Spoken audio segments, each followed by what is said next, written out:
क्या चल रहा था जी?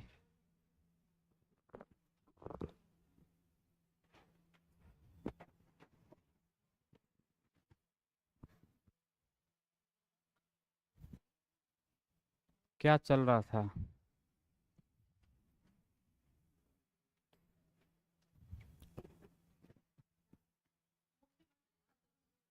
मुख्यमंत्री खत्म कर दिए हम लोग।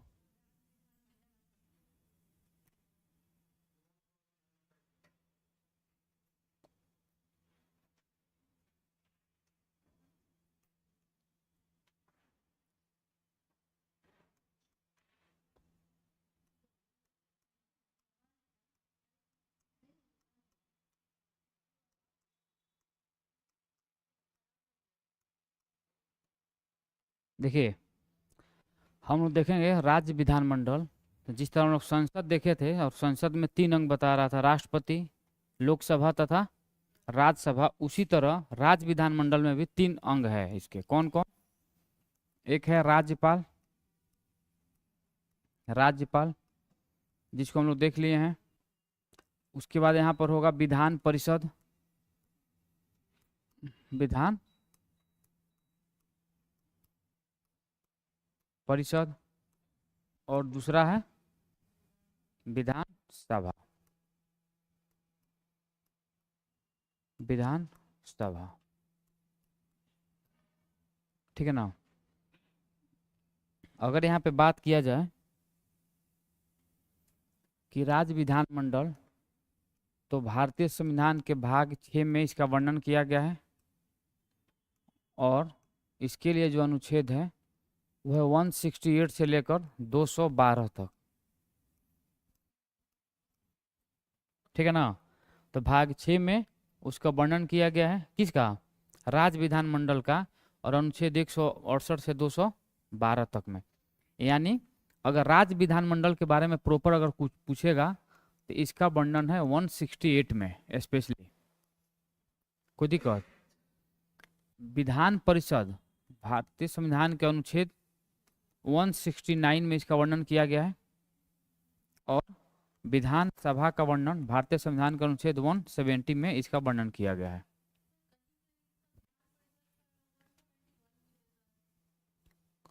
हाँ तो ठीक तो है, 169 और 171 दोनों में उसका वर्णन किया गया है।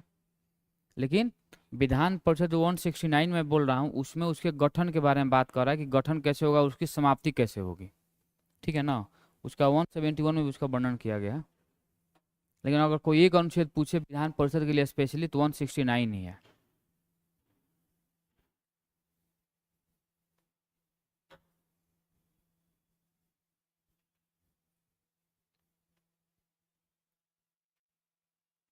राज्यपाल तो हम लोग पढ़ लिए हैं अच्छे से, ठीक है ना। तो यहाँ पर देखेंगे तो फिर समझेंगे एक बार कि पूरा राज्य विधानमंडल जो है उसमें तीन अंग है उसके, राज्यपाल, विधान परिषद और विधान सभा। विधान परिषद का वर्णन 169 में किया गया है और विधान सभा का वर्णन 170 में किया गया है, ठीक है ना। हम लोग अभी पढ़ेंगे विधान परिषद के बारे में, उसके बाद हम लोग पढ़ेंगे विधान सभा के बारे में।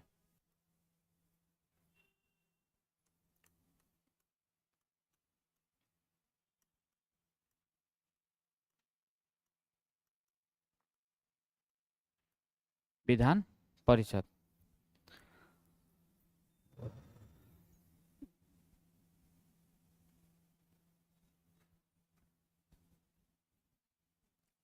तो पहले हम लोग देखेंगे कि जो विधान परिषद है उसका हम लोग गठन कैसे करेंगे या उसको हम लोग समाप्त कैसे करेंगे, इसके लिए क्या प्रावधान है, ठीक है ना। तो देखिए, एक तो पहली बात है कि अभी वर्तमान में पूरे भारत में 6 राज्यों में ही विधान परिषद है, ठीक है ना। यानी कभी भी कोई भी अभी यूनियन टेरिटरी जो केंद्र शासित प्रदेश है उसमें विधान परिषद नहीं था, पहले जम्मू कश्मीर में था, अब उसको हटा दिया गया है, ठीक है। तो अभी वर्तमान में पूरे भारत में 6 राज्यों में विधान परिषद है, ठीक है। 6 राज्यों में अभी हम लोग उस पर बात नहीं कर, अभी हम लोग बात करेंगे किसी भी राज्य में अगर विधान परिषद का गठन करना होगा। हाँ?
देखिए, तो यहाँ पे गठन समाप्ति हम लोग करना होगा। आवाज आ रही है ना? अब नहीं जा रही आवाज?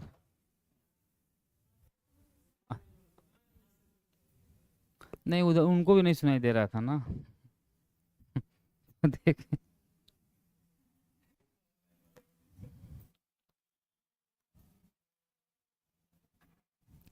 देखिए, अगर विधान परिषद का हम लोग को किसी भी राज्य में गठन करना होगा या उसको समाप्त करना होगा, तो हम लोग क्या करेंगे, एक विधानसभा में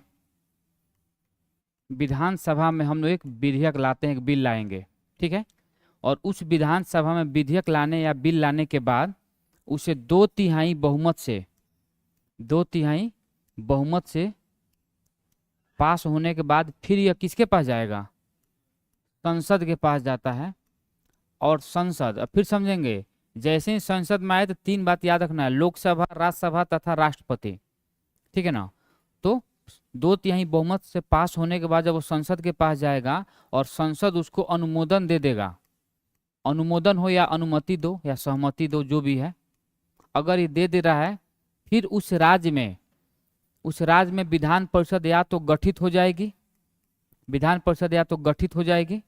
या तो उसकी समाप्ति हो जाएगी।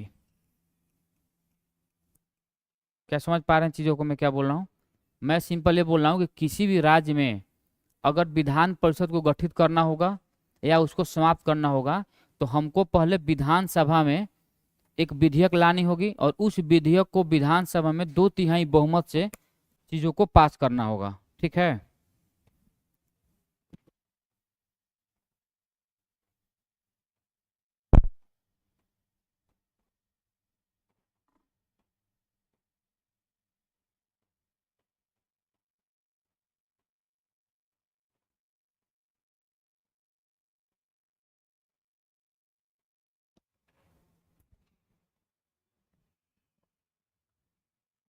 ठीक है जी।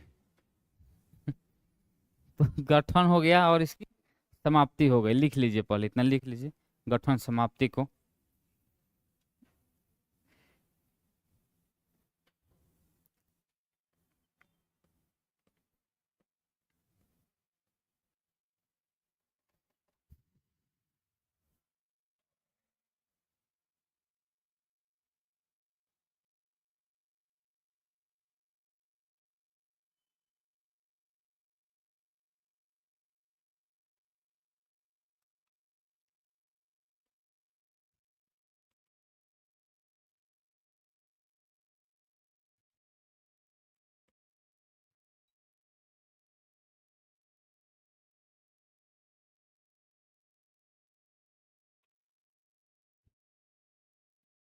हो गया।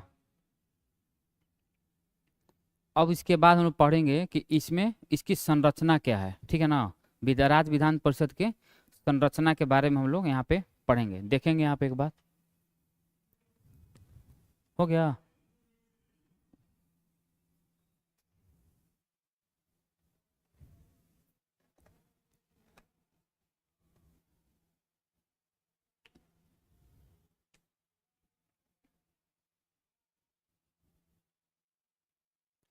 आप लोग कहाँ थे जी? आप कहाँ थे या नहीं आ रहे थे? मेला मालिक हैं? मेला लगवाते हैं क्या जी आप? तो सर्कस आप ही करते हैं?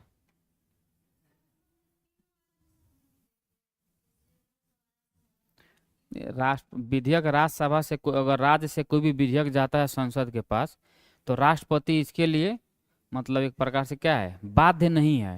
लेकिन इस केस में राष्ट्रपति से भी सहमति, संसद का सिंपल मतलब है कि लोकसभा से अगर मामला पास हो गया यहाँ से, राज्यसभा से पास हो गया, तो राज्यसभा में भी इतना पावर इसको नहीं दिया गया है, पूरा पावर दिया गया है लोकसभा को।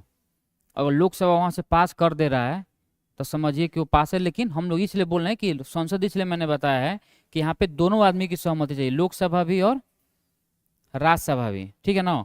और उस पर राष्ट्रपति की सहमति भी चाहिए। ठीक है ना? लेकिन अब बात समझिएगा, अगर जिस भी राज्य में विधान परिषद को गठित करना होता है वो पहले से डिसाइडेड होता है, समझ में आ रहा है ना, दिक्कत नहीं होती है ज्यादा। लेकिन एक मामला में दिक्कत हो गई थी, अभी उड़ीसा, अभी 2-3 साल पहले की बात है, जब उड़ीसा में भी यहाँ से पास होकर वहाँ के विधानसभा से पास होकर मामला गया था वहाँ पे संसद के पास, और संसद उसको खारिज कर दी। ठीक है ना। तो कभी कभी ऐसा भी होता है कि मान लीजिए केंद्र में किसी अन्य पार्टी की सरकार है, राज्य में किसी अन्य पार्टी की सरकार है, तो नहीं होने देता है, सब सिंपल बात है। केंद्र सरकार को घाटा कुछ नहीं है। विधान परिषद का मतलब कि अगर 2 सदन वहां पे बन जाएगा तो वहां पे जनसंख्या भी तो देखा जाता है कि जनसंख्या क्या है। जितने भी सीटों का आवंटन किया गया अभी, विधानसभा का हो या विधान परिषद का हो या जो भी चीजें हैं, वो 1971 के जनगणना के आधार पर किया गया है। ठीक है ना। अभी वर्तमान में 1971 पर ही, लेकिन उसी को कंटिन्यू बढ़ाकर ये बोल दिया गया कि 2026 तक, ये 2026 तक ना राज्य विधानसभा में ना या संसद में एक भी सीट नहीं बढ़ेगी। अब 26 के बाद अगर सरकार चाहेगी तो इसको बढ़ा सकती है, संसद चाहेगी तो बढ़ा सकती है सीटों को अपने, लेकिन 26 तक नहीं। अब 1971 के जनगणना के आधार पर देखा जाए तो बहुत सारे ऐसे राज्य थे उस टाइम जिसमें जनसंख्या बहुत कम कम थी। ठीक है। अभी जनसंख्या बहुत बढ़ गई है ना, 71 समझ रहे हैं, उस आधार पर लेकर मामला चल रहा है राज्य में। तो अगर इसको फिर सरकार अगर बढ़ा के 81 करवा रही है, चाहे 91 करवा रही है, तो फिर सीट का स्ट्रक्चर थोड़ा चेंज हो जाएगा। अब इसका जब जो भी आधार पर होगा, जब आधार पर होगा तो एकदम स्ट्रक्चर चेंज होगा, थोड़ा बहुत किसी किसी राज्य में सीटें बढ़ेंगी ही बढ़ेंगी। इसीलिए इसका अपर लिमिट रखा गया है विधानसभा में कि भाई 500 सीट हो सकता है मैक्सिमम। विधानसभा में किसी भी राज्य में अगर कोई सीट बढ़ेगी तो मैक्सिमम 500 से, अभी वर्तमान सबसे ज्यादा यूपी में 403। ठीक है ना। अरे ऐसा नहीं है, ऐसा नहीं है। राज्य देखिए डिवाइड होने के पीछे बहुत आधार है, एक आधार नहीं हम बोल सकते हैं। केवल सीट बढ़ने से कोई मतलब नहीं है। उसके लिंग्विस्टिक मामला देखा जाता है, उसका कल्चरल देखा जाता है क्या स्थिति है। मान ली कि अगर उसका एरिया बहुत बड़ा हो गया, एक आदमी से नहीं संभाल पाएगा, तो उसको डिवाइड, जैसे अभी उत्तराखंड जो इधर से निकला हुआ है, तो पहले एक ही था ना यूपी उत्तराखंड, तो उसको अलग कर दिया गया। देखा कि मामला नहीं संभल पा रहा है। अभी भी यूपी बहुत बड़ा राज्य है। तभी वर्तमान में 3 मुख्यमंत्री हैं वहां पे, मतलब एक मुख्यमंत्री, 2 उनके सपोर्टर है, 3 सपोर्टर है अभी मोटा मोटी। हर एरिया में अलग अलग रखा गया है उप मुख्यमंत्री को, ताकि अच्छे से मामला चल सके, प्रशासनिक अच्छे से मामला चल सके। जैसे बिहार है तो बिहार में देखिए उप मुख्यमंत्री बनाने के पीछे भी कारण है, केवल एक कारण नहीं है कि अगर 2 पार्टी गठबंधन में है तो एक पार्टी को चाहिए कुछ ना कुछ तो चाहिए, उसको दे दिया कि लो तुम्हें लॉलीपॉप खाओ खुश रहो। सुशील कुमार मोदी उप मुख्यमंत्री रहे बेचारे, चल दिए, है कि नहीं। नीतीश कुमार बोला कि मेरे जिंदा रहते तुम नहीं बनोगे मुख्यमंत्री, मेरे मरने के बाद, तो वहीं निकल लिए पहले। कैंसर से कोई मर सकता है ना जी। आइए अब हम लोग बात करेंगे विधान परिषद के संरचना, यानी structure of state of council. Vidhan Parishad, Vidhan Parishad के संरचना, विधान परिषद के संरचना। ठीक है ना। Structure of council of state.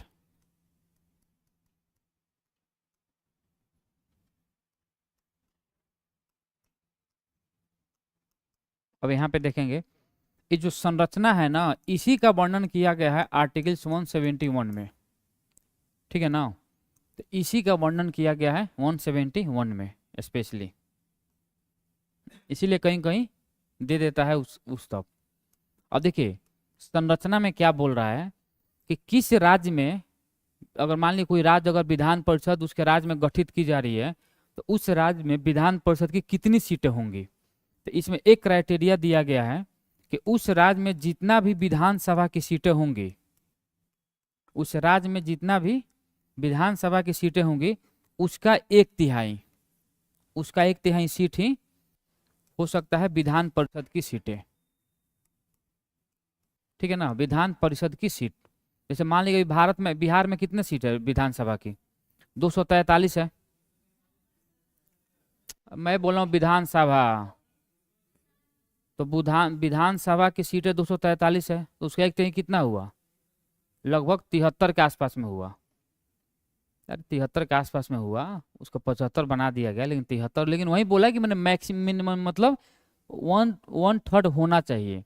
लेकिन कुछ ऐसे भी राज्य हैं जहाँ पे अपवाद है कुछ चीज़ों का, यानी 1/3 से अधिक नहीं होगी। तो 243 का कितना हो गया? 200 एक तिहाई कितना होगा? 8, 81 हो गया, 80 हो गया। अब 75 सीट है विधान परिषद की बिहार में। विधान परिषद सीटें कितनी है बिहार में? 75 है। तो बोला कि मैक्सिमम कितना हो सकता है? 1 तिहाई मैक्सिमम होगा, 1 तिहाई। ठीक है ना, मैक्सिमम 1 तिहाई होगा। तो अगर यहाँ पर सिंपल कोई पूछे कि विधान परिषद की जो संरचना में किसी भी राज्य में जो विधान परिषद होगा उसकी कितनी सीटें हो सकती है, तो मैक्सिमम 1/3, विधानसभा की 1/3, उससे अधिक नहीं होगी। फिर लिखेंगे यहाँ पे 1/3 से अधिक नहीं। अब देखिए ये सब सारा चीज है ना, इस संसद खुद तय करती है, ध्यान रखना है, ये संसद तय कर रही है। उसको इच्छा होगा तो 1/4 कर देगी, क्या दिक्कत है? जब उस सबको अपने हिसाब से सारा चीज चलाना है। लेकिन अभी एक जो पहले जो कानून वाला जो मामला था उसको पट्टी हटा दिया गया है, समझ में आ रहा है ना? यानी कानून अब अंधा नहीं है भारत का। हाँ, तो ध्यान देने की बात है ना, ध्यान देने की बात है कि अब कानून हम लोग का क्या है। क्या तो पहले अंधा था? पहले भी अंधा नहीं था। पहले अंधा होने का मतलब ये था कि सबूत के आधार पे डिसाइड होता। अब है कि सबूत के अलावा भी कुछ छानबीन की जाएगी। ऐसा नहीं कि हाँ कुछ भी कान करके निकल लिए सबूत दिखा दिए, ऐसा नहीं है। अब प्रॉपर ढंग से होगा पिटास, समझ रहे हैं? ये जो अभी अभी हम लोग का जो है चीफ जस्टिस बहुत अच्छा आदमी है वैसे, और बोल रहा है कि अगर बोलेगा कि न्यूनतम कितना सीट होगा तो न्यूनतम 40 हो सकती है। लेकिन पहले पहले बोल रहा हूं मैं, अपवाद में जम्मू एंड कश्मीर था। अपवाद में, अभी का नहीं बोल रहा हूं मैं, अगर पूछ दिया तो अपवाद में जम्मू एंड कश्मीर था जहां पे उसकी सीटें 36 थी। ठीक है ना? तो अपवाद में था, लेकिन अभी तो अब तो हटा दिया गया इसको। लेकिन यहाँ पे याद कर लेंगे एक सीट की अपवाद में ही था, लिख लेंगे जल्दी जल्दी इसको।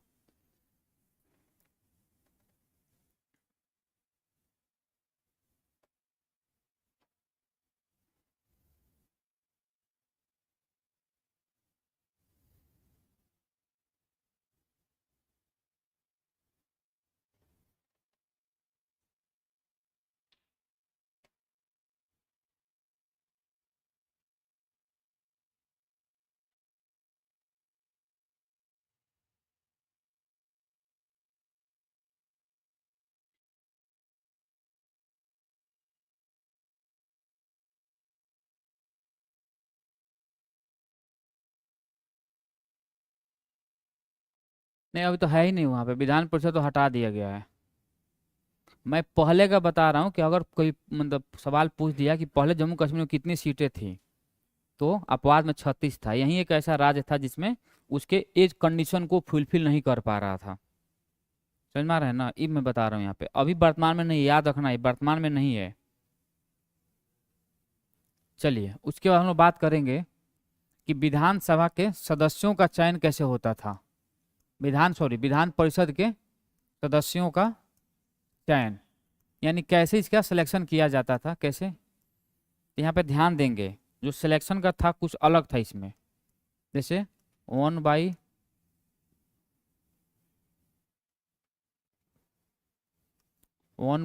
सदस्य,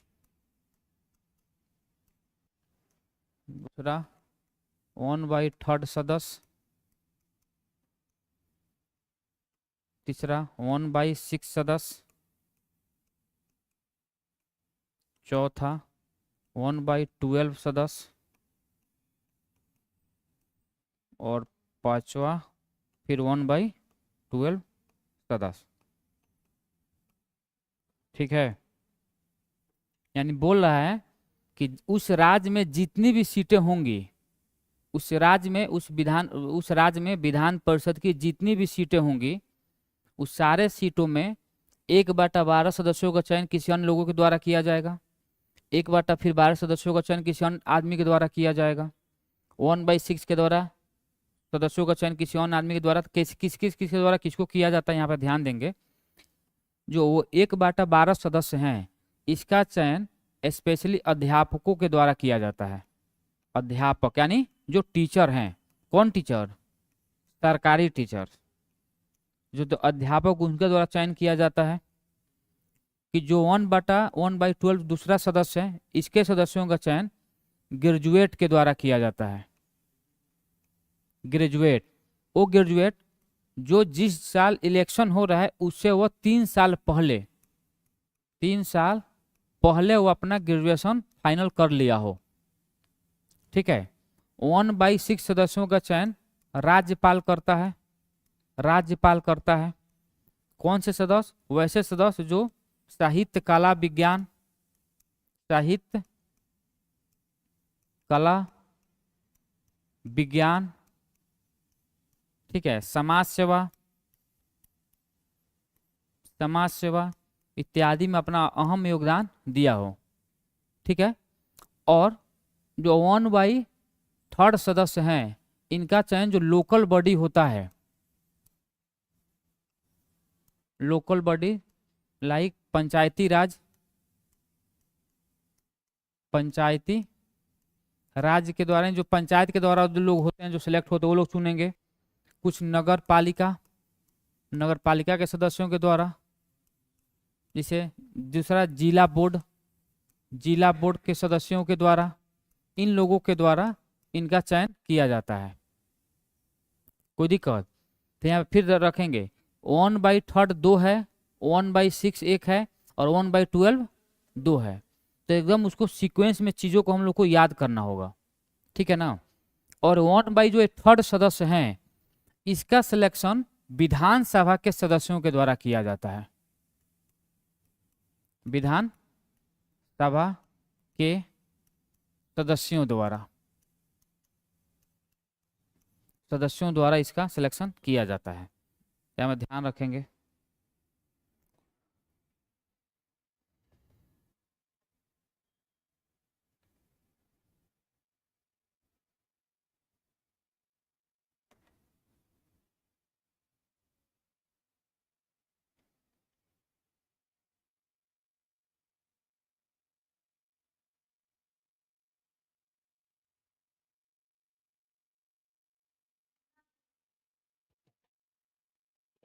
अरे जिला में बहुत सारा बोर्ड होता है जो SC ST OBC टाइप के लोगों का संरक्षण देने के लिए, तो उन लोगों के द्वारा इसका सिलेक्शन किया जाता है।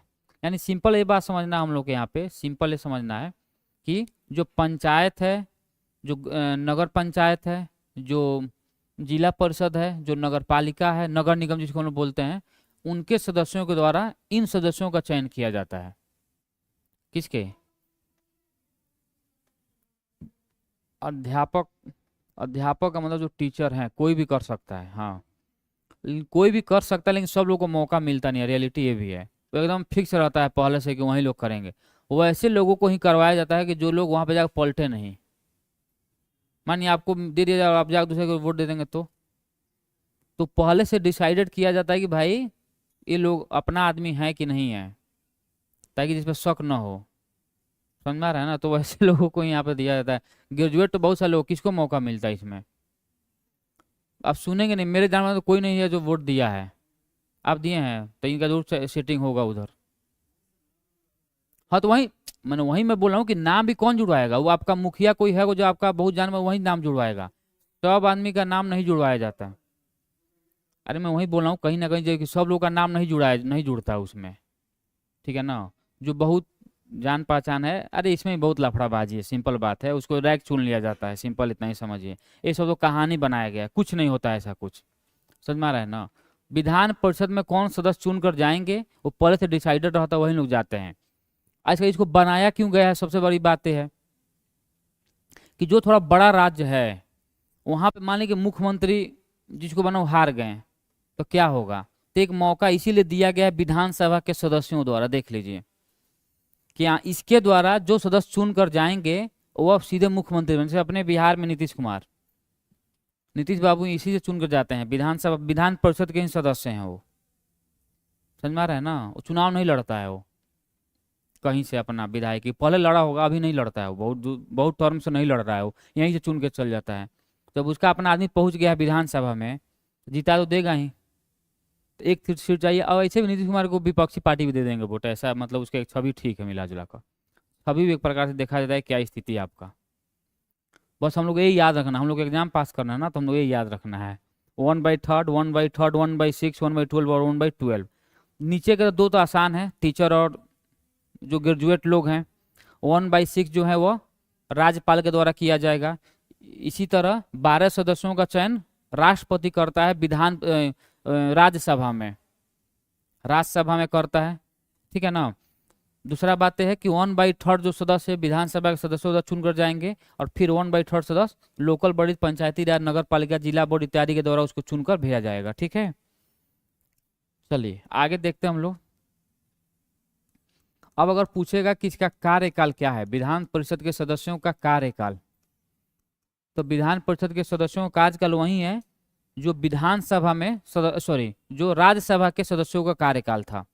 यानी इसका जो कार्यकाल है वो 6 वर्ष का होता है, 6 वर्ष का होता है। लेकिन प्रत्येक दूसरे वर्ष या 2 वर्ष बाद 1/3 सदस्य अपना कार्यकाल, अपना कार्यकाल या अपना टेन्योर पूरा करके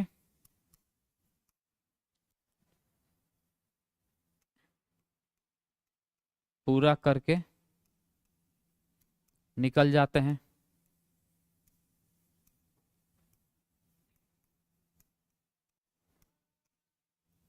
ठीक है ना।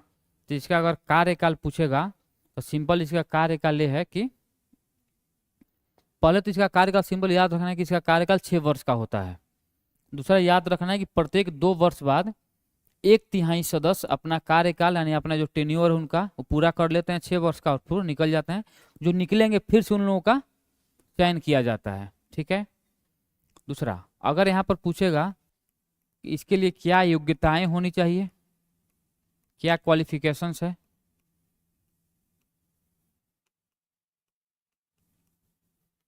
इसकी क्या योग्यताएं हैं, क्या क्वालिफिकेशंस है, तो इसकी जो क्वालिफिकेशंस है ये है, पहला तो है कि भारत का नागरिक होना चाहिए।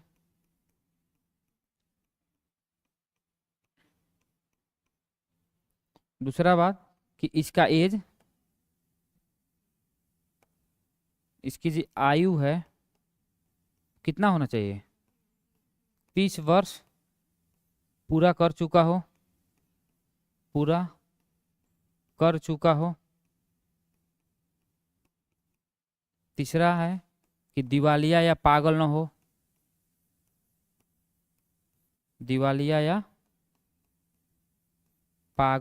हो, और चौथा लिख लेंगे कि वह किसी लाभ के पद पर न हो।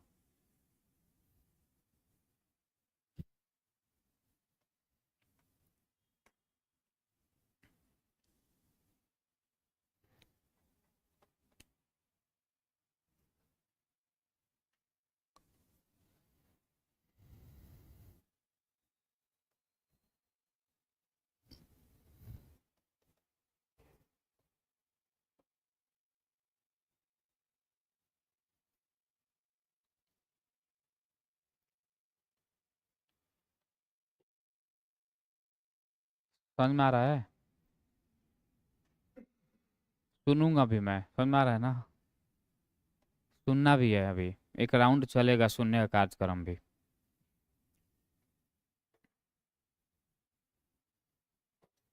कब चलो, अभी थोड़ा देर बाद, कि अभी एक राउंड घुमा दूं? ठीक है, एक राउंड थोड़ा देर बाद, और तैयार हो जाइए बेइज्जती होने के लिए, फिर होगी बात। कार्यकाल हो गया, योग्यता होगा, ठीक है ना। अब इसके बाद अच्छा, इसका कार्य क्या है, अब देखेंगे इसका कार्य क्या है। अब देखिए फिर मैं बता रहा हूँ, जो हम लोग लोकसभा तथा राज्यसभा में जो बात हम लोग किए थे कि लोकसभा का जो अध्यक्ष है या राज्यसभा के जो पदेन सभापति होते हैं उन लोगों का क्या कार्य है, उन लोगों का वही कार्य है, उन लोगों का जो कार्य है इन लोगों का भी इसमें भी कार्य है। अंतर बस ये है कि जो राज्यसभा का पदेन सभापति होता है वह उस सदन का सदस्य नहीं होता। एक सवाल बहुत बार पूछा भी है कि भारत में कौन सा ऐसा आदमी है जो सभापति है जो उस सदन का सदस्य न होते हुए भी उसका अध्यक्ष होता है, तो उपराष्ट्रपति। जो राज्यसभा का सदस्य न होते हुए भी राज्यसभा का सभापति होता है वो। तो जो यहाँ पे लेकिन बात जो है, विधान परिषद हो या विधानसभा हो, दोनों ही केस में इसके जो अध्यक्ष होंगे या इसके जो उपाध्यक्ष होंगे, तो इन्हीं लोगों में से दो लोगों को चुना जाएगा, एक अध्यक्ष बनेगा, दूसरा उपाध्यक्ष बनेगा। कोई दिक्कत किसमें? अरे मैं वही बात हुआ, अध्यक्ष बोले सभापति बोले, बात बराबर ही है, काम वही है, समझ में आ रहा है ना। तो जो अध्यक्ष होगा या उपाध्यक्ष होगा विधानसभा में, इसमें सभापति जो सभापति होता है इन्हीं लोगों में चुनकर बैठा दिया जाता है। अगर इन लोगों को अपना इस्तीफा देना होगा तो एक दूसरे को देकर ये लोग खुश हो जाएंगे अपना, ठीक है ना। इसका मुख्य कार्य क्या है उस पर ध्यान देना है विधान परिषद का। विधान परिषद का 3 जो सबसे महत्वपूर्ण कार्य है उसको याद रखेंगे। एक है मनी बिल के संदर्भ में, मनी बिल के संदर्भ में कुछ बात है। बोल रहा है कि जो मनी बिल है वह पहले कहां पर आएगा, विधानसभा में आएगा। उसमें राज्यपाल की पहली सहमति आवश्यक होती है। राज्यपाल के सहमति के बाद ही उस मनी बिल को विधानसभा में हम लोग पेश करेंगे। और विधानसभा में पेश होने के बाद इसके बाद यह जाता है कहां पर, विधान परिषद में। विधान परिषद में जाता है, काउंसिल, स्टेट ऑफ काउंसिल में जाता है। और इस विधान परिषद के पास इनको बहुत ही लिमिटेड पावर दिया गया है, ठीक है ना, लिमिटेड पावर दिया गया। लिमिटेड पावर का मतलब ये हुआ कि यह मात्र इनको 14 दिन में इसको पास करना होगा। मैक्सिमम ये अपने पास 14 दिन उस बिल को रख सकते हैं। अगर ये 14 दिन में उन्होंने कोई प्रतिक्रिया नहीं दी तो उस मनी बिल को पास माना जाएगा, पास मान लिया जाएगा, ठीक है ना, मान लिया जाएगा। क्या इस बात को समझ पा रहे हैं कि मनी बिल के केस में सबसे ज्यादा कोई अगर किसी को पावर दिया गया है तो पावर दिया गया है विधानसभा को। उसी तरह लोकसभा को सबसे ज्यादा पावर दिया गया है। राज्यसभा को उस केस में भी राज्यसभा को मात्र 14 दिन का पावर दिया गया है। यानी वो 14 डेज के अंतर्गत अंदर वो या तो पास करेंगे या तो पास मान लिया जाएगा। यानी उनको ये बोला गया कि भाई आप मैक्सिमम आप अपने पास इस बिल को यानी मनी बिल को 14 दिन ही रख सकते हैं मैक्सिमम, उससे ज्यादा आप नहीं रख सकते हैं। कोई दिक्कत? तीसरा जो कार्य है वो है साधारण बिल के अंतर्गत।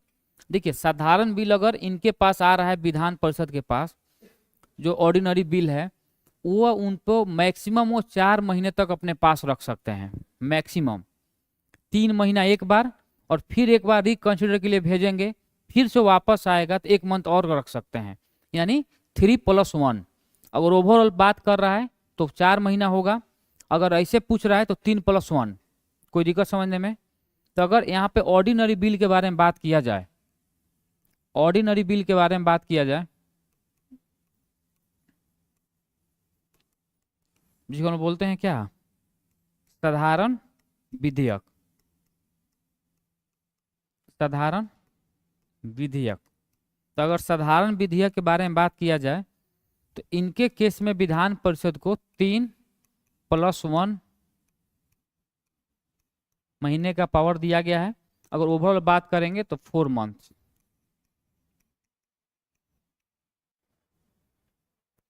क्या इस बात को टर्म समझ पा रहे हैं आप लोग?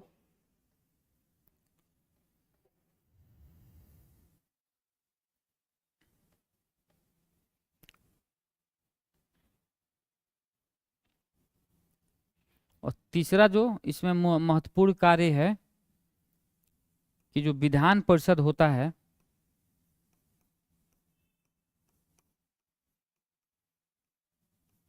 विधान परिषद जो होता है वह सरकार को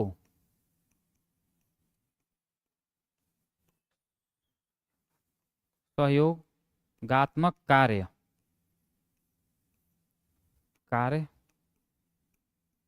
प्रदान करता है। यानी कहने का मतलब है कि यह राज्य सरकार को सहयोग के भावना से सकारात्मक या सहयोगात्मक जो भी है सकारात्मक कार्य प्रदान करता है।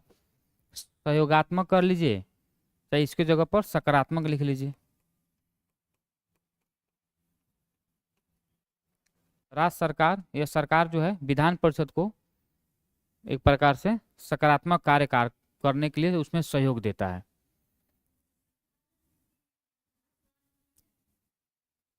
विधानसभा के बाद ही इसके पास आएगा साधारण बिल।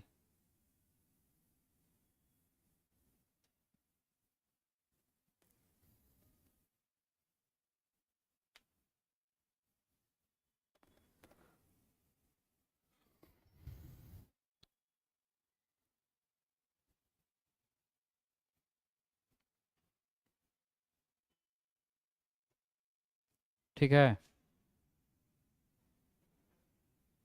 चलिए आगे लिखेंगे। हेडिंग डालेंगे, मतलब ऐसे ही स्टार मार्क लिखेंगे। भारत में वर्तमान में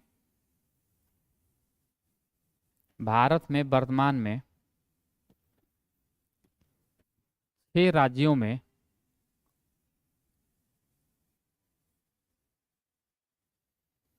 भारत में वर्तमान में 6 राज्यों में विधान परिषद गठित की गई है। विधान परिषद गठित की गई है।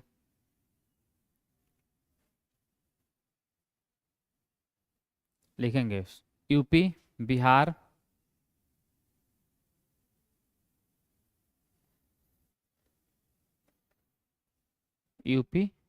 महाराष्ट्र,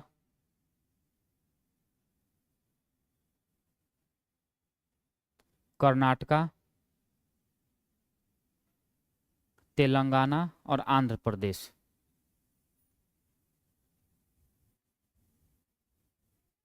हो गया 6। आंध्र प्रदेश 5 ही कैसे हुआ जी?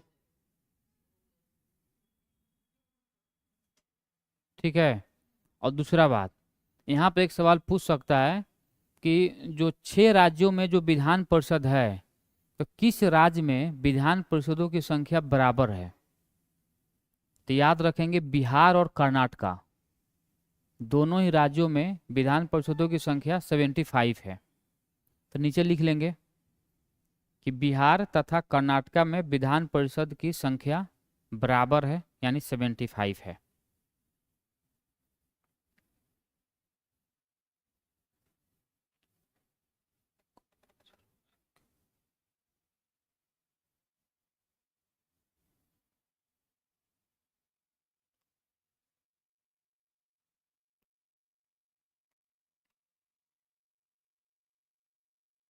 ठीक है, अब इसके बाद हम लोग बात करेंगे विधान सभा के बारे में।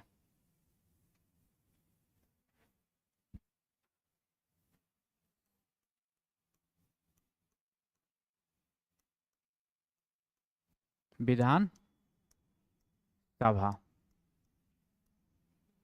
जिसका वर्णन भारतीय संविधान के अनुच्छेद 170 में किया गया है। यानी 170 के बारे में जो यहाँ पे बात कर रहा है वह विधानसभा के गठन के बारे में, संरचना गठन के बारे में, इन सभी चीज़ों के बारे में बात कर रहे हैं यहाँ पे। ठीक है ना? तो ध्यान रखेंगे विधानसभा में टोटल कि इसका कौन सा अनुच्छेद है? अनुच्छेद 170 है। दूसरा बात यहाँ पे याद रखेंगे कि इस विधानसभा को हम लोग निचला सदन कहते हैं, जिस तरह लोकसभा को बोलते हैं निचला सदन बोल सकते हैं, और क्या बोल सकते हैं? पॉपुलर सदन बोल सकते हैं, यानी लोकप्रिय सदन। लोकप्रिय सदन, लोकप्रिय से लिखा था ना, लोकप्रिय सदन बोल सकते हैं। उसके बाद यहाँ पर क्या बोल सकते हैं? अस्थाई सदन, अस्थाई सदन बोल सकते हैं। उसके बाद यहाँ पे हम लोग बोल सकते हैं लोगों का सदन बोल सकते हैं, या आम जनता का सदन, या लोगों का सदन। बहुत नाम है, कोई फायदा नहीं है नाम से, बस है। ठीक है ना। अब यहाँ पे हम लोग बात करेंगे, अब हम लोग यहाँ बात करेंगे कि विधानसभा में जो गठन हुआ है किस राज्य में कितना सीट होगा, ठीक ना। तो इसके हम लोग गठन के बारे में हम लोग बात करेंगे विधानसभा में। तो हम देखेंगे, पहला बोल रहा है कि मैक्सिमम, किसी भी राज्य में मैक्सिमम विधानसभा की कितनी सीटें हो सकती हैं, तो मैक्सिमम 500 सीट्स यहाँ पे हो सकती है, ठीक है। और दूसरा बोल रहा है कि तो मिनिमम कितना होगी, तो मिनिमम यहाँ पर 60 सीट होगी। लेकिन कुछ यहाँ पे अपवाद है, अपवाद है। पहला अपवाद है गोवा, दूसरा है मिजोरम, तीसरा है सिक्किम,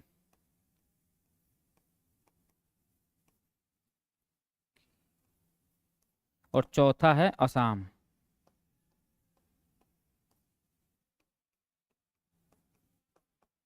यहाँ पे 40 है, 40 है, यहाँ पर भी 40 और यहाँ पे 32 है, ठीक है ना। तो यहाँ पे याद रखेंगे हम लोग।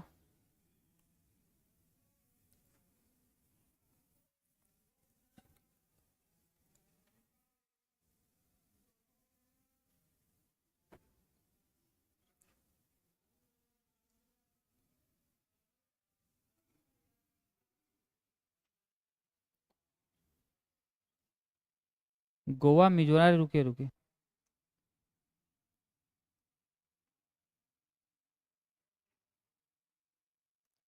तीन ही है, गोवा मिजोरम एंड सिक्किम, इसमें 32 है, असम नहीं है, ठीक है ना।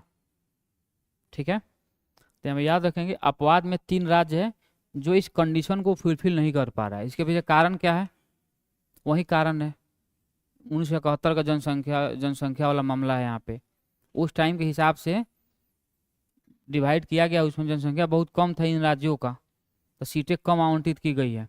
इन फ्यूचर सीटें यहाँ पे बढ़ सकती है, अभी वर्तमान में नहीं है कोई दिक्कत। तो यहाँ पे हम लोग बात याद रखेंगे कि जो विधानसभा है इसमें हम लोग 2-3 बात समझे कि विधानसभा का वर्णन, विधानसभा का वर्णन भारतीय संविधान के अनुच्छेद 170 में किया गया है। और अगर इसके गठन के बारे में बात करेंगे तो इसमें बोला गया कि मैक्सिमम कितना सीट हो सकती है विधानसभा में, तो मैक्सिमम 500 हो सकती है और मिनिमम 60 सीट हो सकती है। उस 60 सीट में कुछ अपवाद है जहां पर 60 से भी कम है, इसमें गोवा है, मिजोरम है और सिक्किम है, कोई दिक्कत। अगर उसके बाद हम बात करेंगे यहाँ पे कि विधानसभा के सदस्यों का चयन किस प्रकार होता है, यानी अगर यहाँ पर हम लोग बात करेंगे विधानसभा के सदस्यों का चुनाव, विधानसभा के सदस्यों का चुनाव किस प्रकार होता है, तो विधानसभा के सदस्यों का चुनाव प्रत्यक्ष निर्वाचन के द्वारा, प्रत्यक्ष निर्वाचन होता है ना, डायरेक्ट इलेक्शन होता है इन लोगों का, और दूसरा सार्वभौम मताधिकार, सार्वभौम मत के अनुसार के द्वारा। अच्छा, सार्वभौम मत क्या होता है, एडल्ट फ्रेंचाइजी के बारे में बात कर रहे हैं यहाँ पे, यानी जिसका एज अगर 18 वर्ष है तो लोग चुनाव में भाग ले सकते हैं। थोड़ा वहां थोड़ा पानी मांग के लाइएगा थोड़ा।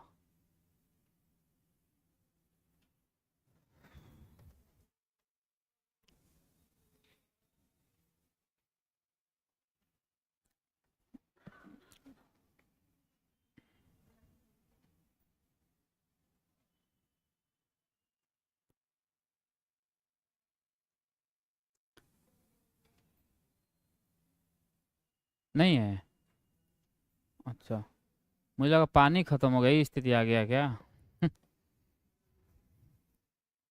आ रहा आ रहा आ रहा, क्या होता है, क्यों अजीब मन हो गया अंदर से।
देखिए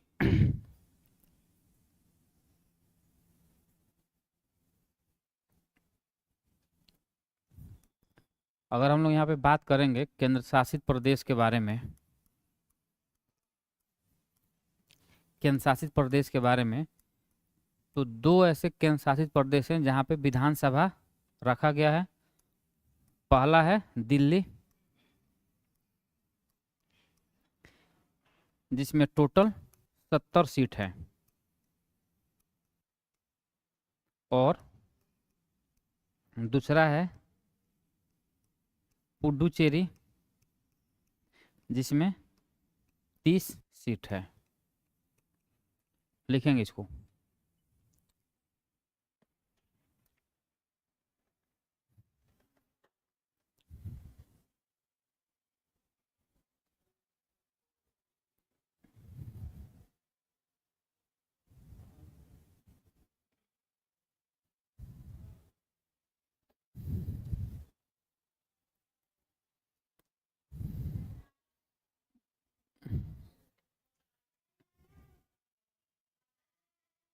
लग रहा है वीकनेस हो गई है।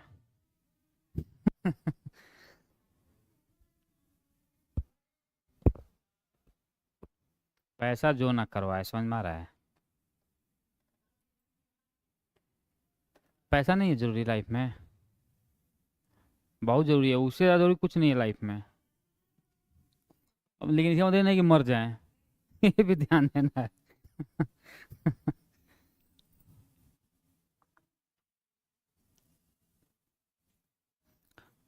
विधानसभा के सदस्यों का कार्यकाल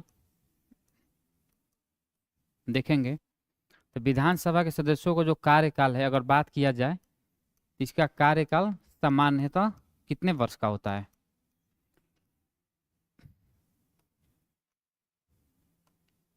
सामान्यतः 5 वर्ष का होगा, लेकिन उससे पहले भी इसको विघटित हो सकता है। ठीक है ना? कब? ये तो सामान्यतः इसका कार्यकाल 5 वर्ष का तो है, लेकिन इसमें कुछ और क्राइटेरिया दिया गया है कि अगर आर्टिकल्स 356 के द्वारा राज्य में राष्ट्रपति शासन लागू हो रही है, राष्ट्रपति शासन अगर लागू हो गई, उस केस में पूरा पावर किसके पास चला जाता है? गवर्नर यानी राज्यपाल के पास वास्तविक शक्ति मिलने लगती है उसे। और ये भी हो सकता है कि अगर इसका कार्यकाल 5 वर्ष है तो इस कार्यकाल से पहले भी उसे विघटित या भंग किया जा सकता है। विधानसभा को विघटित या भंग किया जा सकता है। क्या इस बात को समझ पा रहे हैं? यानी कहने का मतलब है कि अगर सिंपल सवाल पूछेगा कि विधानसभा के कार्यकाल या उसके सदस्यों का कार्यकाल कितने दिनों का होता है, तो हम लोग तो 5 साल तो हम लोग मार लेंगे, कोई दिक्कत नहीं है। लेकिन क्राइटेरिया ये है कि अगर उस राज्य में राष्ट्रपति शासन है, इसका मतलब हुआ कि उस राज्य में संवैधानिक तंत्र विफल हो गई है। यानी जो संविधान में जो रूल रेगुलेशन दिया गया है, जिस हिसाब से राज्य चलनी चाहिए उस हिसाब से राज्य नहीं चल रही है, तो उस हिसाब में गवर्नर क्या करेगा? राष्ट्रपति को संदेश भेजेगा कि भाई कुछ दिक्कत चल रही है, तुरंत यहाँ पे राष्ट्रपति शासन लागू होगी। जैसे ही राष्ट्रपति शासन लागू होगी, पूरा पावर किसको मिलेगा? गवर्नर को मिल जाएगा। तो राष्ट्रपति शासन जब तक राज्य में रहेगी, उस टाइम में वास्तविक शक्ति का जो इस्तेमाल करेगा या जिसमें वास्तविक शक्ति निहित होगी, वो कौन है? गवर्नर ही है। दूसरा बात कि कार्यकाल 5 वर्ष का तो है, लेकिन उससे पहले भी विघटित या भंग उसे किया जा सकता है। अगर सरकार के खिलाफ अविश्वास प्रस्ताव आ गया या किसी मंत्री के खिलाफ अविश्वास प्रस्ताव आ गया, अगर वहां पे पास हो गया, या मान लीजिए कि मुख्य सरकार अल्पमत में आ गई, सरकार बहुमत में, अगर सरकार अल्पमत में आ गई तब तो अपने आप ऑटोमेटिक वो विघटित हो सकती है।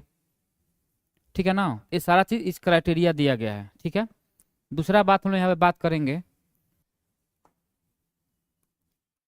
कि इसके लिए क्या योग्यता होनी चाहिए।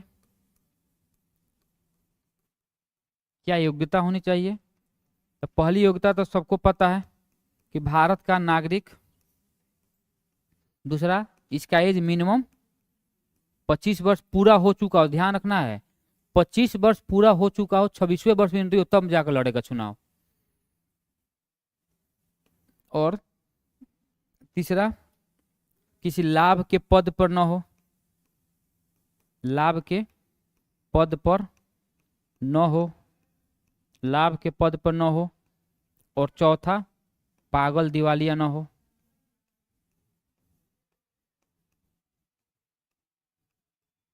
ये तो लिखने की जरूरत ही नहीं है। क्या भाई, जो पागल है वो कैसे होगा, ऐसे भी नहीं हो पाएगा।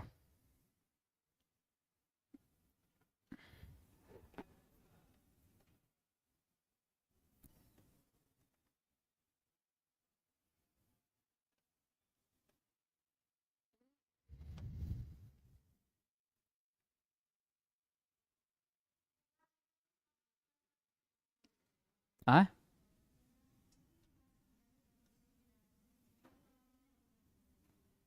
क्या हो जाएगा, नहीं समझ सुनने वाला। हाँ हाँ, ऑटोमेटिक भंग होने के बाद ही होगा वो। राष्ट्रपति शासन होने का मतलब है कि सरकार प्रॉपर ढंग से सरकार नहीं चल पा रही है यहाँ पे। हाँ, उसी टाइम में राष्ट्रपति शासन लागू होती है। सिंपल मतलब सरकार नहीं चलने का मतलब है कि भाई सरकार कुछ ज़्यादा ही मतलब गलत चीज़ों का यूज कर रही है, प्रमोट गलत चीज़ों को कर रही है, नियम कानून ध्वस्त हो गई है राज्य का, लोग नहीं डर रहा है, दिन में कत्लेआम मर्डर हो जा रही है। समझ में आ रहा है ना। गैंग आ गया यहाँ पे, मान लीजिए बिश्नोई भाई का, अभी दिल्ली में कल ही को टपकाया है वहाँ पे। उसका तो एक अलग आतंक फैला हुआ है आजकल, देख रहा हूँ मैं।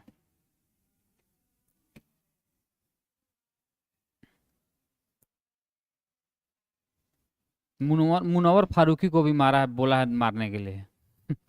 उनको ही तुरंत बॉडीगार्ड मिल गया है। हाँ हाँ हाँ, वही वही पतला, हम बोले अरे कुछ बोलते रहता है उल्टा पुल्टा बहुत। अब उसको मारने की क्या आवश्यकता है, वो तो ऐसे ही बोले तो हार्ट अटैक कर जाएगा, कहाँ रोक पाएंगे वो, ऐसे तो हैं। वो तो प्रॉपर एक अगर दे दिया जाए तो नहीं रोक पाएंगे वो, उनका तो ऐसे ही हार्ट अटैक आ जाएगा। तुरंत मुंबई पुलिस ले लिया कि भाई ले लो, नहीं तो जाना तो है ही। हम लोग बाबा सिद्दीकी में भी थे प्रोटेक्शन में, कहाँ कुछ कर पाए। अच्छा तुम भी खुश रहो कुछ दिन, जाना तो है ही एक दिन। सबसे तो मजा मुझे सलमान खान को सोच के आ रहा है।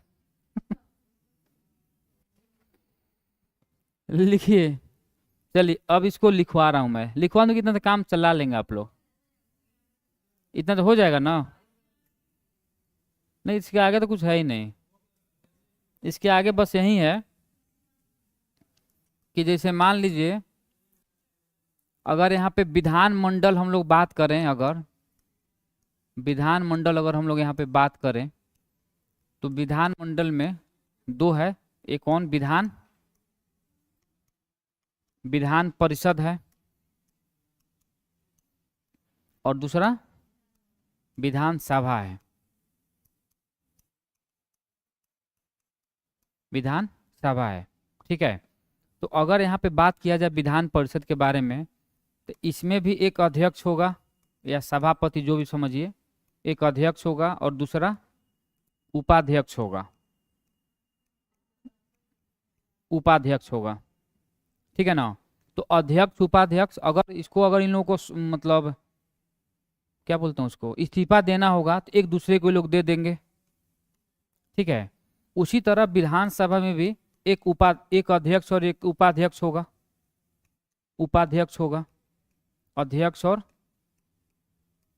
उपाध्यक्ष होगा, इसमें भी सेम क्राइटेरिया है, ठीक है ना। दूसरा बात समझेंगे, विधान परिषद में जो भी अध्यक्ष बनेगा तो विधानसभा के सदस्यों में से ही सदस्यों में से ही सदस्यों में से ही इनको अध्यक्ष और उपाध्यक्ष बनाया जाएगा। उसी तरह जो विधानसभा होगा इसके सदस्यों में से ही इसको सदस्यों में से ही अध्यक्ष और उपाध्यक्ष को चुनाव किया जाएगा, ठीक है। अगर यहाँ पे और बात किया जाए तो कोरम तो मैंने बताया था, उसमें कोरम जिसको हम लोग हिंदी में गणपूर्ति भी बोलते हैं। गणपूर्ति का मतलब क्या होता है कि अगर कोई भी संसद का सत्र चालू करना हो तो मिनिमम उस संसद जितना भी उसमें सीट है उसके 1/4 ठीक है ना। 1/10 सदस्य मिनिमम उपस्थित होने चाहिए। अगर 1/10 सदस्य मिनिमम उपस्थित, जैसे मान लीजिए बिहार में 243 सीट हैं, तो लगभग अगर 25 सदस्य जब तक उपलब्ध नहीं रहेंगे विधानसभा में, तब तक कोई भी कार्यवाही नहीं होगी। तो कोई भी कार्यवाही करने के लिए 1/10 सदस्यों का उपस्थित होना अनिवार्य है। इसी को हम लोग कोरम बोलते हैं। कोई दिक्कत? इसी तरह अगर और बात किया जाए आगे, तो विधानसभा की कार्यवाही के बारे में अगर बात किया जाए, विधानसभा की कार्यवाही या विधानसभा के सत्र, विधानसभा के सत्र के बारे में बात किया जाए, तो जो विधानसभा के सत्र हैं वो मैंने बताया था कौन कौन। एक तो होगा आहूत, आहूत करना। दूसरा क्या होगा? सत्रावसान होना, सत्रावसान। तीसरा क्या होगा? स्थगित, स्थगित। चौथा विघटन, विघटन। ठीक है ना। आहूत का मतलब ये होता है सिंपल कि संसद के संसद विधानसभा के सत्र को शुरू करना, शुरू करना। सत्रावसान का मतलब है कि विधानसभा में जो बैठकें होती है, तो मान लीजिए कि एक बैठक और ये दूसरी बैठक, तो एक बैठक दूसरी बैठक के बीच में जो टाइम ड्यूरेशन होता है, इसी को हम लोग सत्रावसान कहते हैं। और एक क्राइटेरिया यहाँ पे दिया रहता है कि दो बैठकों के बीच में 6 महीने से ज़्यादा का गैप नहीं होनी चाहिए। 6 महीने से ज़्यादा की गैप नहीं होनी चाहिए। ठीक है ना, नहीं होनी चाहिए लिख लेंगे। स्थगित का मतलब कि अगर सत्रावसान बहुत लंबा दिन तक कंटिन्यू चलता रह गया, तो उसी को हम लोग यहाँ पे क्या बोलते हैं? उसी को हम लोग यहाँ पर स्थगन बोलते हैं। ठीक है। और विघटन का मतलब अगर उसका टेन्योर पूरा हो गया 5 वर्ष का, तो ऑटोमेटिक विघटित हो जाएगी। सरकार अल्पमत में आ गई फिर विघटित हो जाएगी। विघटित होना या इसी को हम लोग बोलते हैं भंग होना। कोई दिक्कत? इसी को बोलते हैं हम लोग भंग होना। लिखेंगे इसको जल्दी जल्दी।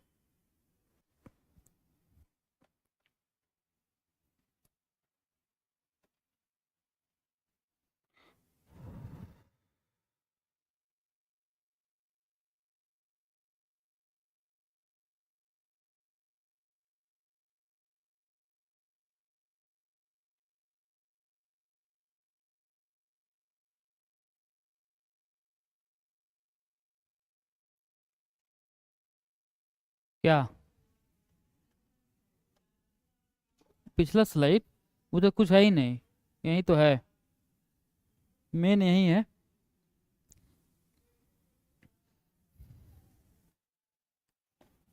अच्छा, मैं कम से कम अध्यक्ष का और इसका कम से कम कार्य लिखवा दे रहा हूँ, 5-5 7-7 पॉइंट, ताकि वहाँ पे कोई दिक्कत ना हो।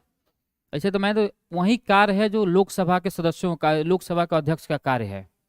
सेम कार्य है कि भाई सत्र को अच्छे तरीके से चलने देना, उसके कार्रवाई पर ध्यान देना, उसके नियम कानून बनाना। ठीक है ना। हाँ, अगर मामला कुछ गड़बड़ हो रहा है तो डांट कर बैठा भी देना, सरकार का फेवर करना। मतलब कहना नहीं है लेकिन ऐसा होता है। ठीक है। तो हेडिंग अगर लिख लिए तो हेडिंग बोलूं? अच्छा 2 मिनट रुक रहा हूँ मैं, एकदम 2 मिनट रुक रहा हूँ मैं।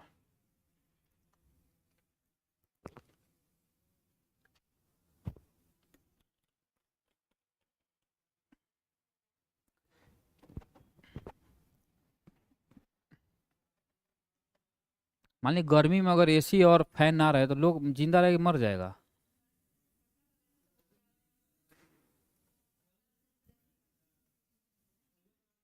हाँ, पहले लोग रहते थे। अब देखिए, जो लोग बोलते हैं कि पहले लोग रहते थे, तो पहले इतना इन्वायरमेंट, मतलब इन्वायरमेंट इतना गंदा नहीं था। अभी इन्वायरमेंट बहुत पोल्यूटेड हो गई है कि ना। तो अभी जो माहौल है, अभी गर्मी का जो माहौल चल रहा है, इसमें एकदम मैंडेटरी है समझ में आ रहा है ना। तो इसमें एकदम मैंडेटरी है। दूसरा बात यह है कि ऐसा नहीं कि नहीं रहेगा तो लोग मर जाए, ऐसा भी नहीं होगा, थोड़ा कष्ट होगा और आदत हो जाएगी। मानिए कि जो लोग धूप में काम करते हैं वो लोग कैसे रहते हैं, वो भी तो आदमी ही तो है ना। बस ये है कि आपका कंफर्ट जोन क्या है। अगर आपका कंफर्ट जोन यही है तो इसमें आपको तब दिक्कत होगी धूप में। अच्छा, जिसको बाहर रहने का तो उसका कंफर्ट जोन वही बन गया है ना, तो उसको उसी में मजा आ रहा है। सारा गेम वही है। ठंड भी बहुत तगड़ा पड़ने वाली है इस बार। मौसम विभाग का एकदम चेतावनी है कि ठंड बहुत तगड़ा पड़ेगी इस बार वाली। कोई बात नहीं, ठंड पड़ेगी तो कोई दिक्कत नहीं है, 10 12 15 पहन लेंगे हम लोग कपड़ा। 10 12 15 पहनने के बाद कोई ठंड अंदर नहीं घुस पाएंगी वो, है कि ना। और उसमें क्या एकदम खाइए ठूस के यहाँ यहाँ तक कि थोड़ा भी हिले तो फेंक दीजिए इधर से, खाइए एकदम। और कम निकलना नहीं है। एक विपुल भैया है मेरे, मतलब हम लोग दिल्ली में दोस्त थे, तो सीनियर है वो। अच्छा, पूरा हमेशा दिखेंगे वो, लेकिन दिसंबर में वहाँ पे दिल्ली में दिसंबर जनवरी में बहुत ठंड पड़ती है, तो दिसंबर और जनवरी 2 महीना बंदा वो गायब हो जाता है। हम पूछेंगे भैया कहाँ हैं, आइए ना थोड़ा चाय पी। अरे ना ना ना, मैं नहीं जाऊँगा, अरे बहुत ठंड है। मैं हम लोग निकलते हैं नहीं, उसमें से आते हैं ना बाहर, नहीं नहीं मैं नहीं निकलता हूँ, 2 महीने एकदम बंदा नहीं दिखेगा वो। और जब जैसे कम होगी, आ जाओ फिर, आओ इधर चाय पीते हैं। आओ, हम लोग भी नहीं आएंगे जब आपका ठंड लग रही है। बोले तुम रूम पे आओ दूध लेकर, आओ तुम लोग बनाओ, हम लोग, मैं निकलूंगा नहीं बेड पर, जमीन पर पैर नहीं रखूंगा मैं। हम लोग नहाते हुए आते हैं ठंडिया में। बोले कि हाँ तो नहाता हूँ, 10 15 दिन पर एक बार नहा लेता हूँ, कौन इतना जरूरी है। अरे ठंड में इतना चल सकता है, 10 दिन तो मिनिमम है, उतना कोई बड़ा बात नहीं है। लिखिए, हेडिंग डालेंगे।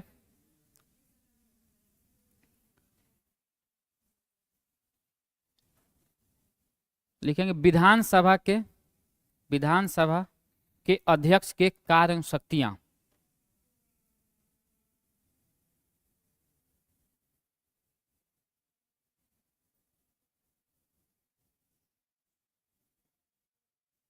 विधानसभा के अन्य कार्य एवं शक्तियां।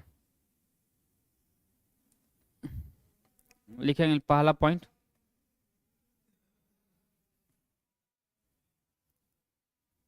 बोले लिखेंगे पहला पॉइंट, इसमें लिखेंगे कार्यवाही कार्यवाही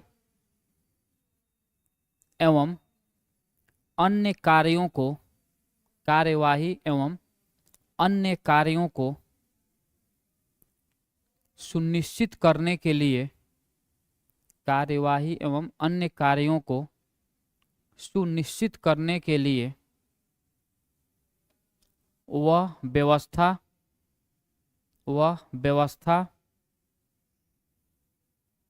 एवं शिष्टाचार वह व्यवस्था एवं शिष्टाचार बनाए रखता है।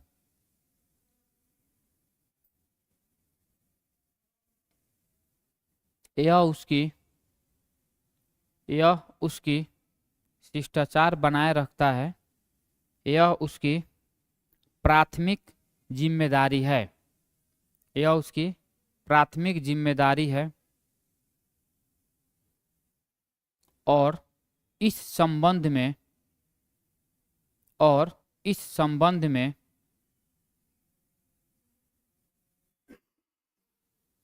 और इस संबंध में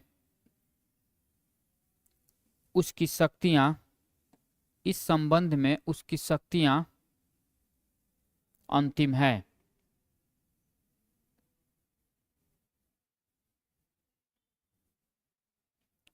शक्तियां अंतिम है। नेक्स्ट वन लिखेंगे, वह कोरम की अनुपस्थिति में वह कोरम की अनुपस्थिति में विधानसभा की बैठक वह कोरम की अनुपस्थिति में विधानसभा की बैठक को विधानसभा की बैठक को स्थगित स्थगित और निलंबित कर सकता है।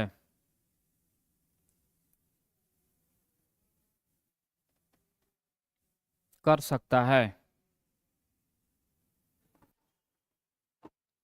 लिखेंगे पहले मत में, अच्छा ऐसे लिखेंगे, प्रथम मामले में, प्रथम मामले में वह मत नहीं देता, प्रथम मामले में वह मत नहीं देता, लेकिन लेकिन बराबर मत होने की स्थिति में, लेकिन बराबर मत होने की स्थिति में वह निर्णायक मत दे सकता है, वह निर्णायक मत दे सकता है।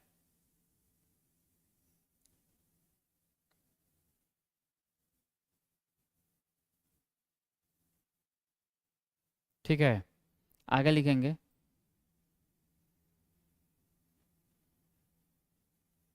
लिखेंगे सदन के नेता के आग्रह, सदन के नेता के आग्रह पर,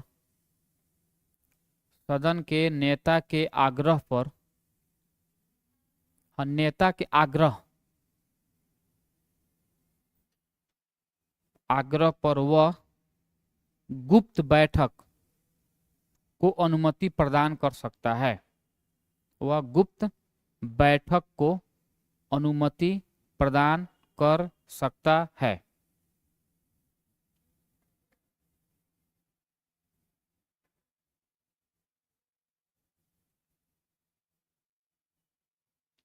नेक्स्ट में लिखेंगे वह इस बात का निर्णय करता है कि कोई विधेयक, वह इस बात का निर्णय करता है कि कोई विधेयक धन विधेयक है या नहीं, धन विधेयक है या नहीं,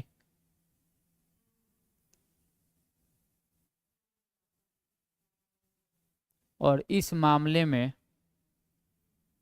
और इस मामले में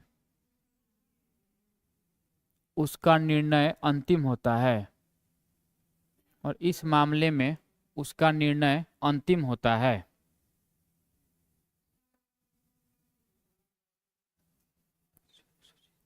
नेक्स्ट वन लिखेंगे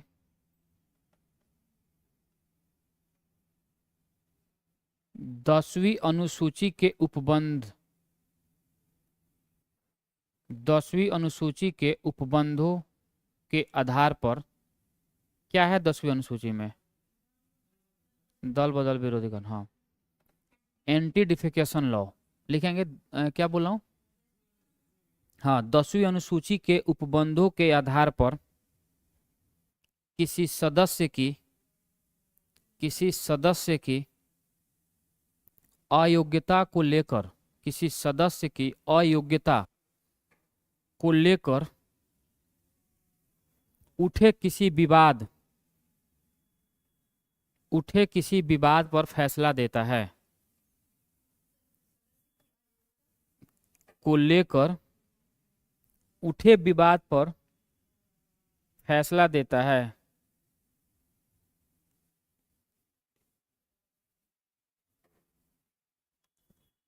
नेक्स्ट वन लिखेंगे वह विधानसभा, वह विधानसभा के सभी समितियों के अध्यक्ष की नियुक्ति,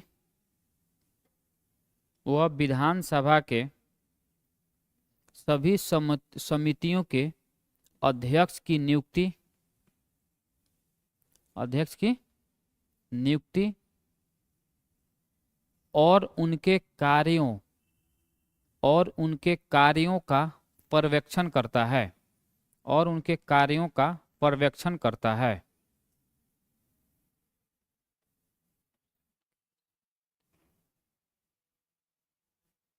पर्यवेक्षण समझो ना क्या होता है ना, देख रेख करना, निगरानी करना, ठीक है ना। अब हेडिंग डालेंगे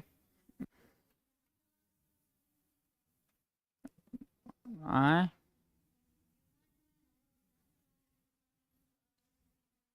जिस तरह लोकसभा के समिति होते हैं बताया हो ना, पब्लिक अकाउंट कमेटी, प्राक्कलन समिति, उसी तरह विधानसभा में कुछ समिति बनाई जाती है अलग अलग, सारे समितियों के अध्यक्ष की नियुक्ति यही करता है तथा वो लोग कार्य कैसे कर रहे हैं नहीं कर रहे हैं तो इसका देख रेख करता है, निगरानी करता है, यही बात बोल रहा है। चलिए हेडिंग डालेंगे, विधान परिषद के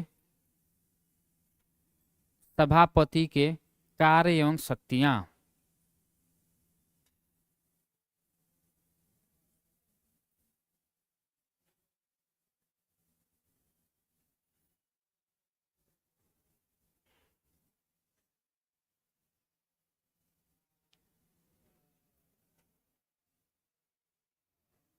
ठीक है ना, तो लिखेंगे इसमें विधानसभा के विधानसभा के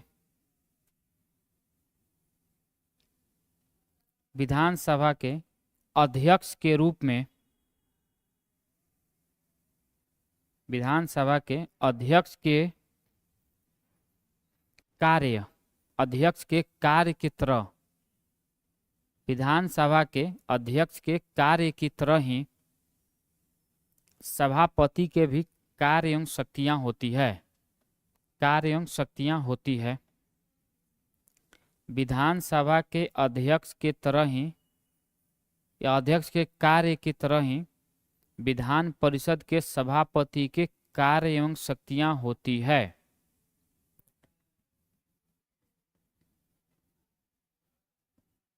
नेक्स्ट पॉइंट लिखेंगे, हालांकि सभापति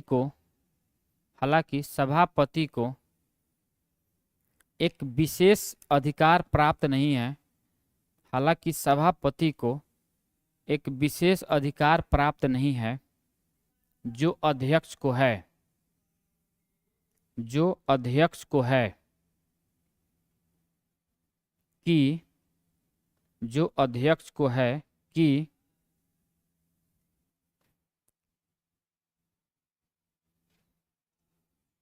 क्या बोला हूं मैं,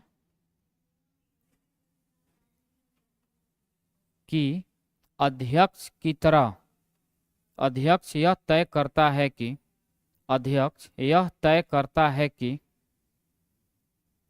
कोई विधेयक वित्त विधेयक है या नहीं, कोई विधेयक वित्त विधेयक है या नहीं, और उसका फैसला अंतिम होता है या नहीं, और उसका फैसला अंतिम होता है।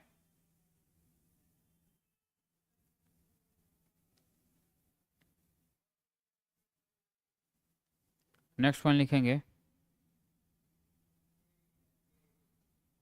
अध्यक्ष की तरह सभापति का वेतन एवं भत्ते भी, अध्यक्ष की तरह सभापति के वेतन एवं भत्ते भी विधानमंडल तय करता है, विधानमंडल तय करता है।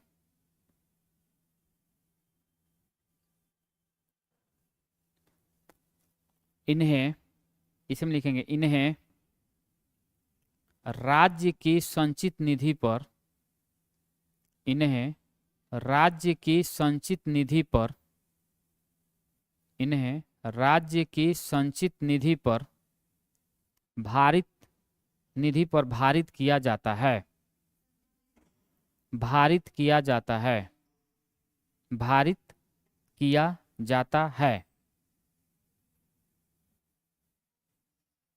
और इसलिए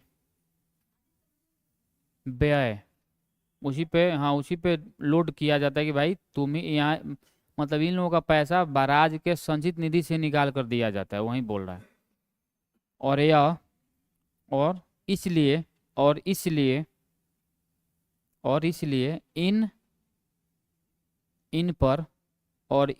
इन पर राज्य विधानमंडल द्वारा वार्षिक मतदान नहीं किया जा सकता, वार्षिक मतदान नहीं किया जा सकता।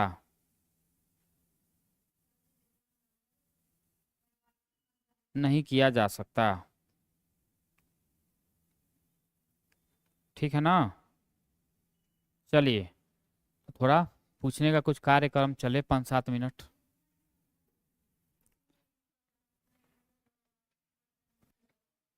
मतलब बोला है कि इस तरह का अगर कोई चीजें हो रही है जो पैसा संचित निधि से इन लोगों के पास जा रहा है, तो इसके लिए कोई मतलब अकाउंटेबल नहीं है। मतलब ऐसा नहीं है कि इसके लिए मतदान किया जाए कि पैसा जाएगा कि नहीं जाएगा, क्योंकि ये लोग एक प्रकार से राज्य के विकास के रूप में ये लोग पैसा लेते हैं। मतलब इन लोगों का जो पैसा जाता है एक प्रकार से देखा जाता है कि ये लोग राज्य के विकास के लिए पैसा ले रहे हैं। ठीक है ना, ठीक है ना। जो भी बिहार मतलब कोई राज्य का कर्मचारी हो या सेंटर का कर्मचारी हो, अगर आप सेंटर स्टेट के सेंट्रल गवर्नमेंट के अंतर्गत काम करते हैं तो जो आपको सैलरी मिलेगी तो वहां के संचित निधि से दी जाएगी। और अगर आप राज्य सरकार के अंतर्गत आपकी जॉब लगी है तो अगर आपको जो सैलरी मिल रही है वो राज्य सरकार के संचित निधि से जाती है। हाँ, सभी लोगों को उसी निधि से पैसा जाती है। ठीक है ना। इसीलिए तो बोला जा रहा है कि भारत जो है हमेशा डेफिसिट में रहता है, घाटे में रहता है। अब डेफिसिट में रहने का सबसे बड़ा कारण यही है कि जो सरकार के जो रेवेन्यू एक्सपेंडिचर है, इस सारे के सारे सरकार के रेवेन्यू एक्सपेंडिचर के अंतर्गत आते हैं, यानी राजस्व व्यय है। अगर किसी भी राज्य का रेवेन्यू एक्सपेंडिचर या किसी भी देश का, राज्य नहीं देश का, और किसी भी देश का रेवेन्यू एक्सपेंडिचर ज्यादा है, ठीक है, और कैपिटल रिसिप्ट ज्यादा है, तो समझिए उस देश की अर्थव्यवस्था के लिए खतरा है। ठीक है ना। और अगर किसी देश का रेवेन्यू रिसिप्ट ज्यादा है और कैपिटल एक्सपेंडिचर ज्यादा है, तो समझिए उस देश के लिए, उस अर्थव्यवस्था के लिए बहुत ही सही बात है। लेकिन भारत इस कैटेगरी में आता है, इसीलिए भारत को बहुत खतरा है इकोनॉमी को लेकर, क्योंकि सभी लोग लगे हुए हैं नौकरी के चक्कर में।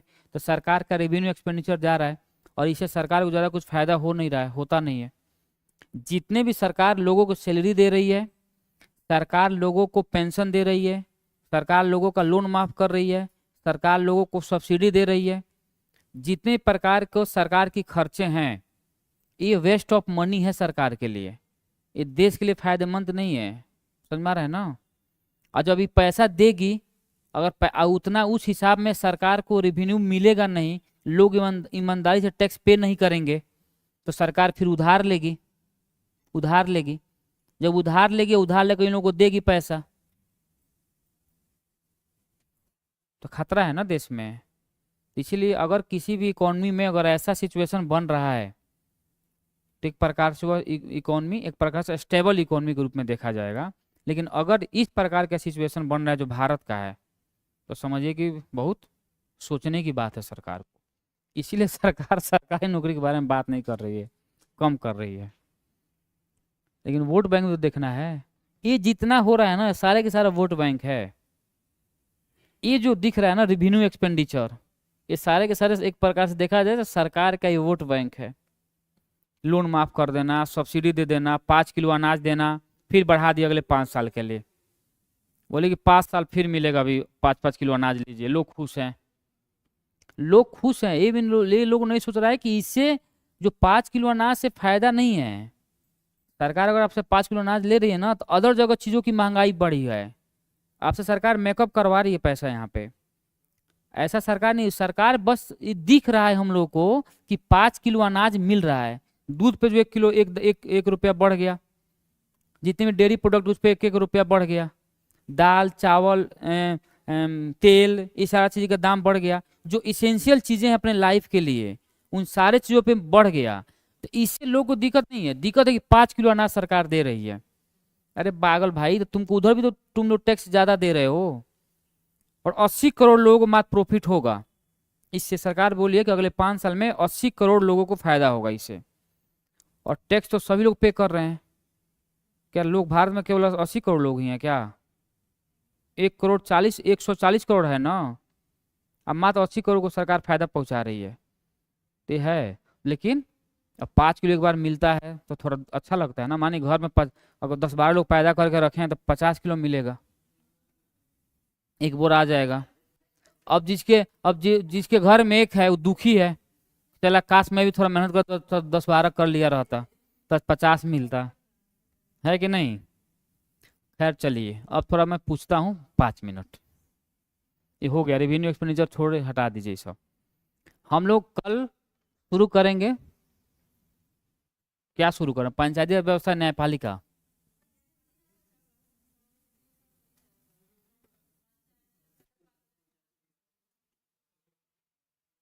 ठीक है, मैं डिसाइड कर लूंगा, आप लोग बस मैं वैसे ही मैं पूछ रहा हूँ आप लोगों से, करूंगा तो मैं अपने हिसाब से ही।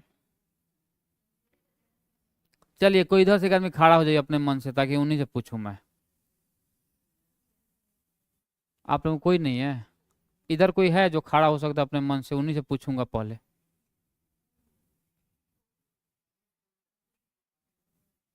तो मैं अपने से पूछ लूं और खुद अपने जवाब देकर चला जाऊं। चलिए जी, आप ही बहुत दिन बाद आई हैं, आप ही खड़े होइए। हाँ हाँ हाँ, खड़े नहीं, बैठ के बताइए, बैठ के। आप खड़ा होते हैं भूल जाती हैं, सुन बोलने आप बोलती हैं हल्का हल्का। अच्छा, भारत के प्रधानमंत्री कौन है?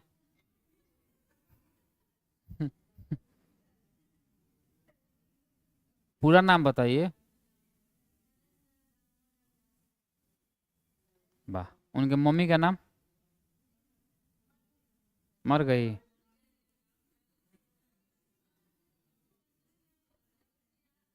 तो मम्मी का नाम मरने के बाद नाम भूल जाता है लोग, मम्मी का। और उसके बाप का, उनके पापा का?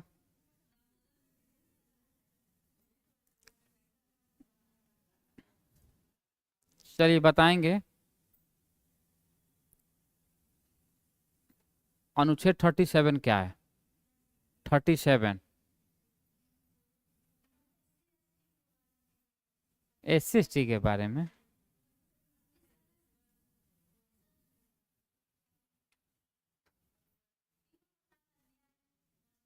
तो 38 में क्या है? तो 37 क्या है जी? बैठ के नहीं, 37। वो तो 42 में है ना। मतलब 37 में बोल रहा है कि भाई जो DPSP है वो इन्फोर्सिएबल नहीं है, प्रवर्तनीय नहीं है। 36 में है राज्य की परिभाषा, और 12 में भी है राज्य की परिभाषा। 12 और 36 दोनों में राज्य की परिभाषा है ना।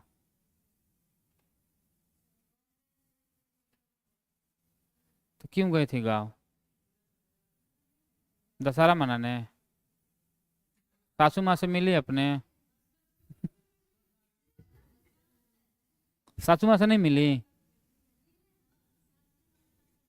वृद्धाश्रम में, घर में? सासू माँ आपकी कहाँ है, वृद्धाश्रम की घर में आपके? अच्छा।